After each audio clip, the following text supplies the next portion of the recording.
7 முறை சாவுக்கே சவால் விட்ட இந்த மனிதன் தான் இந்த உலகின் லக்கி பாஸ்கர் ஆவார். குரோஷியாவில் 1929 ஆண்டு பிறந்த இசையாசிரியரான செலக் கடந்த 1962 ஆண்டு சரஜேவோ நகரில் இருந்து டுப்ரோவ்னிக் நகரத்திற்கு ரயிலில் சென்றபோது ரயில் தடம் புரண்டு ஆற்றில் கவிழ்ந்தது.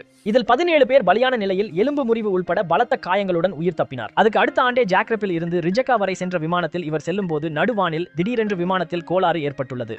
இதுல 19 பேர் இறந்த நிலையில செலக் மட்டும் பாராசூட் மூலமாக குதித்து உயிர் தப்பியதாக சொல்றார். இப்படி 2 முறை கண்டத்திலிருந்து தப்பினாலும் 3வது முறையாக விபத்தில் சிக்கியிருக்கிறார். இந்த முறை அவர் போன பஸ் ஏரியில விழுந்து ஆக்சிடென்ட் ஆகியிருக்கு. இதுல 4 பேர் உயிர் இறந்த நிலையில செலக் நீந்தி உயிர் பிழைத்தாராம். 1970 ஆண்டு நூலிலையில் உயிர் தப்பியிருக்கிறார். தீ விபத்து ஏற்பட்ட நிலையில் அவசரமாக வெளியேறி எஸ்கேப் ஆகியிருக்கிறார். 1903 ஆண்டு காருக்குள் பெட்ரோல் கசிந்ததில் தீ விபத்து ஏற்பட்டுள்ளது.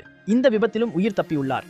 மொத்தம் 7 முறை சாவிலிருந்து தப்பிய செலக்கிற்கு கடைசியா 2003 ஆண்டு லாட்டரி டிக்கெட்டில் இவருக்கு 6 லட்சம் யூரோ பரிசு அடித்து இருக்கிறது. இந்திய மதிப்பில் சுமார் 5 கோடி ஆகும். இந்த பரிசு தொகை கிடைத்ததை எதிர்பார்க்காத செலக் சொகுசான வீட்டு